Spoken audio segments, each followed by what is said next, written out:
से देश में भारतीय जनता पार्टी की सरकार बनी है, यानी केंद्र में नरेंद्र मोदी प्रधानमंत्री बने हैं, तब से ये प्रचार किया जा रहा है कि केंद्र की सरकार यानी मोदी सरकार बहुत ईमानदार, धर्मनिष्ठ, कर्तव्यनिष्ठ और भ्रष्टाचार के खिलाफ में काम करती है। लेकिन जैसे जैसे समय बीतता जा रहा है, दिख रहा है कि जितने भी भ्रष्टाचारी हैं धीरे धीरे करके भारतीय जनता पार्टी में समाहित होते चले जा रहे हैं। विपक्ष तो ये भी आरोप लगाता है कि भारतीय जनता पार्टी के लिए जो व्यक्ति अन्य पार्टी में होता है वो भ्रष्टाचारी होता है और देश के लिए सबसे बड़ा दुश्मन होता है। लेकिन जब वो भारतीय जनता पार्टी के में शामिल हो जाता है तो वही व्यक्ति वॉशिंग मशीन में मोदी वॉशिंग पाउडर से मशीन में डालकर उसको स्वच्छ, सदाचारी और ईमानदार बना लिया जाता है। ऐसे बहुत सारे नमूने या उदाहरण हैं। जैसे कि महाराष्ट्र की राजनीति में देखा जाए तो एकनाथ शिंदे, जिसके ऊपर पहले केंद्रीय जांच एजेंसियों द्वारा कई मामले चल रहे थे, लेकिन जब वो भारतीय जनता पार्टी के साथ मिलकर सरकार चलाने लगे तब वो ईमानदार हो गए और वो उनके पीछे भारतीय जनता पार्टी यानी मोदी शाह पूरी तरीके से सुरक्षा में खड़े हो गए। ऐसा ही एक नमूना ये देखने में मिला है कि पूर्व केंद्रीय मंत्री प्रफुल्ल पटेल के ऊपर सीबीआई और ईडी ने जांच जारी रखी थी, लेकिन जैसे ही उन्होंने पलटा मारा, वो भारतीय जनता पार्टी में गए तो वैसे ही वो सदाचारी बन गए, ईमानदार बन गए और उनके ऊपर सीबीआई ने जांच भी बंद कर दी। और दिलचस्प बात यह, ईडी ने उनके खिलाफ में जो केस चला रखा था वो भी बंद कर दिया या यूँ कहा जाए कि उसकी जो तेज़ी थी उस पर फुल स्टॉप लग गया। बहुत आराम से मामला दबा दिया गया। सबसे बड़ा जो मामला आया वो 70,000 करोड़ रुपए का था, जिसमें अजीत पवार जो कि एनसीपी के नेता थे, उनको ये कहा गया था, उनके खिलाफ में भारतीय जनता पार्टी ने एक बुकलेट निकाली थी जिसमें कहा था कि अगर के महाराष्ट्र में उनकी सरकार बनती है तो वो जेल जाएंगे। लेकिन जैसे ही सरकार बनने का मौका आया, एनसीपी तोड़कर अजीत पवार भारतीय जनता पार्टी के साथ मिल जाते हैं और प्रदेश में पिछले 2.5 साल से जो सरकार में शामिल हैं और भारतीय जनता पार्टी उनका बड़ा सम्मान कर रही है। ये तो है भारतीय जनता पार्टी की असलियत। अब हम बात करते हैं एमएमआरडीए और लॉर्सन एंड ट्यूब्रो के बीच में जो विवाद है उसका थोड़ा सा खुलासा करते हैं। आपको बता दें कि एमएमआरडीए का अध्यक्ष कौन है। उसके अध्यक्ष हैं पूर्व मुख्यमंत्री एकनाथ शिंदे और जो वर्तमान में सरकार में डिप्टी सीएम हैं, वो उसके अध्यक्ष हैं। और सबसे बड़ी बात, दिलचस्प बात यह है कि जो 2 प्रोजेक्ट बन रहे हैं वो थाने ज़िले के अंतर्गत बन रहे हैं। तो अब आप समझ लीजिए किस तरीके से पैसे का बंदरवाट किया जा रहा है। यानी 3100 करोड़ रुपए का जो एक्स्ट्रा मनी थी, एक्स्ट्रा पैसा मेगा इंजीनियरिंग वालों ने अपनी टेंडर में बिड लगाई थी, वो 3100 करोड़ रुपए अधिक का था। लेकिन जब मामला फंसता देखा तब 28 और 29 तारीख को जब सुप्रीम कोर्ट में एक मामले की सुनवाई चल रही थी तो तुषार मेहता जो कि सरकार के एमएमआरडीए के वकील बनकर उनका पक्ष रख रहे थे, तो उन्होंने एक दिन की मोहलत मांगी कि कोर्ट जो चीज़ें कह रही है उसको हम शामिल करेंगे। लेकिन जब गर्दन फंसते देखी तो महाराष्ट्र सरकार ने अपने वकील के थ्रू ये कहला दिया कि हम उस टेंडर को कैंसिल कर रहे हैं और उसमें बड़ा ही अपना एहसान जताते हुए कहा कि जनहित में हम ऐसा कर रहे हैं। जबकि दूसरी तरफ जो लॉर्सन एंड ट्यूब्रो का मामला था उसको ये उम्मीद थी कि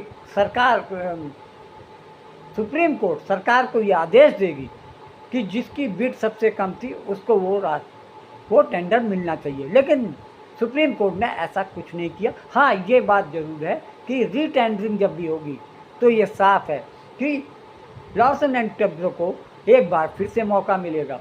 दोस्तों, आपको इस वीडियो में आपको क्या लगता है कि सुप्रीम कोर्ट ने जो आदेश दिया वो क्या सही था, या आपको लगता है क्या लॉर्सन एंड ट्यूब्रो को गलत साबित करके मेगा इंजीनियरिंग को जो प्रोजेक्ट दिए गए थे क्या वो गलत थे? तो इस पर अपनी राय जरूर दीजिए ताकि हम अपने वीडियो में आपकी राय को शामिल कर सकें। नमस्कार। तो ब्लूमबर्ग की एक खबर के हवाले से टाइम्स ऑफ इंडिया ने एक खबर छापी कि इजराइल की कंपनी टावर सेमीकंडक्टर अडानी के साथ मिलकर के महाराष्ट्र के पनवेल में $10 बिलियन का एक प्रोजेक्ट लगाने जा रही है। खबर थी, उस खबर में महाराष्ट्र के उप मुख्यमंत्री देवेंद्र फडणवीस के एक ट्वीट का जिक्र था। वह ट्वीट आपकी स्क्रीन पर है। उस ट्वीट में देवेंद्र फडणवीस ने साफ तौर पे कहा था कि जो टावर सेमीकंडक्टर है वो अडानी के साथ मिलकर के वो कुल $10 बिलियन, इसका मैं आपको पैसा भी बता देता हूं कि कुल कितना है, $10 बिलियन का एक प्लांट लगाने जा रहा है। $10 बिलियन का मतलब हुआ कि करीब ये 83,947 करोड़ रुपया। देवेंद्र फडणवीस ने अपने ट्वीट में यह जिक्र भी किया, असली कहानी आगे शुरू होती है। हुआ यह कि टाइम्स ऑफ इंडिया की इस खबर के हवाले से स्टॉक एक्सचेंज ने अडानी से सवाल कर लिया कि आप बताएं कि क्या पनवेल में ऐसा कोई प्रोजेक्ट लगने जा रहा है क्या इस तरह का भी कोई एग्रीमेंट हुआ है क्या? जानते हैं अडानी को क्या जवाब देना पड़ा? अडानी ने साफ तौर पे अपने जवाब में कहा कि अभी हमारी खाली योजना पर है, मैंने किसी टेंडर प्रक्रिया में हिस्सा नहीं लिया है। अडानी ने यह भी कहा कि टावर सेमीकंडक्टर जो कंपनी है इजराइल की, उसके साथ बातचीत या उसके साथ कोई समझौता अभी तक नहीं हुआ है, किसी कागज पे साइन नहीं हुआ है। यह खबर बिजनेस टुडे ने छापी थी। हेडलाइन में तो वो भी गोल कर गया, लेकिन असल जो बयान था अडानी का वह चौंकाने वाला था। हम बचपन से सुनते आते हैं कि जब भी bank normally helps the thief to get into the bank through a tunnel route, what has happened now in Maharashtra is also something similar. जो महाराष्ट्र की महायुति सरकार ने किया है वो लगभग ऐसा ही एक काम है, कांड है, डाका है, चोरी है और एक बहुत बड़ा घोटाला है। 10,000 करोड़ की ये डकैती सरकार ने खुद करवाई है। मैं दोहराना चाहता हूं, I would like to repeat, this massive scam of 10,000 crore rupees has been sponsored by the government of Maharashtra. आप लोग सोचेंगे ये कैसी बातें कर रहा हूं,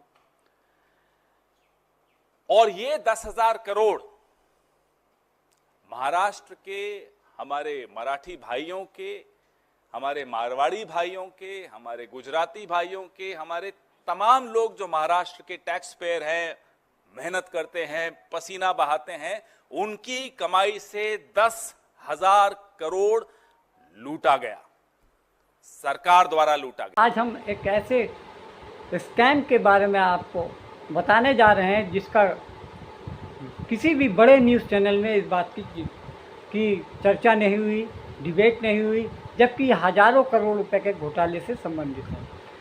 आपको बता दें कि महाराष्ट्र सरकार ने एक 14,000 करोड़ के दो प्रोजेक्ट के बारे में पिछले साल टेंडर दिया था, जिसमें कि बड़ी बड़ी कंपनियों ने उसमें अपनी अपनी बिड की थी। उनमें एक bid mega engineering and power project limited ने की थी। दूसरी तरफ देश की जानी मानी कंपनी L&T यानी लार्सन एंड टुब्रो ने भी अपने उन दो प्रोजेक्ट के लिए अपनी टेंडर डाला था। अब लार्सन एंड ट्यूब्रो का जो आरोप था कि MMRDA ने उनके खिलाफ उनके टेंडर को छुआ ही नहीं और एक ऐसी कंपनी को वो टेंडर दिए जो कि जिसने कि 3100 करोड़ रुपए एक्सेस अपने टेंडर में दिए थे। इसके बाद भी mega engineering and power project limited company को वो टेंडर दिया गया। अब जानकारी के अनुसार ये भी MMRDA ने यह भी जानकारी लार्सन एंड ट्यूब्रो को देनी जरूरी नहीं समझी कि उनके टेंडर के बारे में क्या हुआ। लार्सन एंड ट्यूब्रो का कहना था कि उसने 30 दिसंबर को अपनी टेंडर अपनी बिड MMRDA में सबमिट की थी और 1 जनवरी को ये उनकी टेंडर को देखा भी नहीं गया और ना ही उनको इस बात की सूचना दी गई कि उनका टेंडर किस वजह से नहीं खोला जा रहा। उनके टेंडर को खोलने की ज़रूरत ही नहीं समझी गई। ऐसे में जबकि दूसरी तरफ mega engineering and power project limited company के जो टेंडर था उसमें जो बिड भरी थी वो लार्सन एंड ट्यूब्रो कंपनी के भरी गई रकम से 3100 करोड़ रुपए अधिक भरी गई।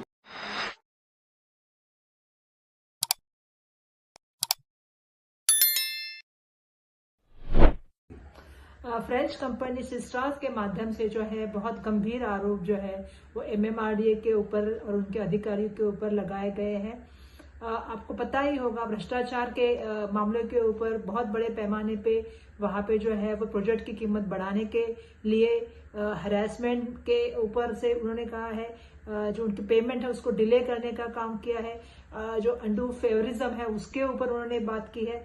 तो कहीं ना कहीं ये आरोप बहुत गंभीर है और जागतिक लेवल पे जो है इसका कॉग्निजेंस हुआ है और मुझे ऐसा लगता है कि हाँ, देश की प्रतिमा हो या देश की प्रतिष्ठा को इसके कारण मलिन होने का काम हुआ है।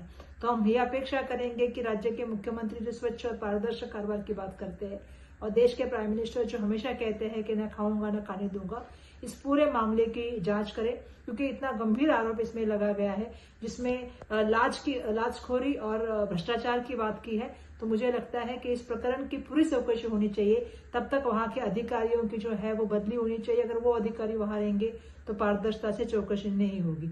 जिस तरह से हम देखते हैं कि इस देश में पिछले दिनों बाद भी एक बड़ा पैमाने पे देश की प्रतिमा को मलिन करने का काम हुआ, जब अमेरिकी के कोर्ट ने जो है वो अदानी समूह ग्रुप के ऊपर भी बहुत सारे सवाल पैदा कर दिए थे, लेकिन तब भी देश के प्राइम मिनिस्टर चुप रहे।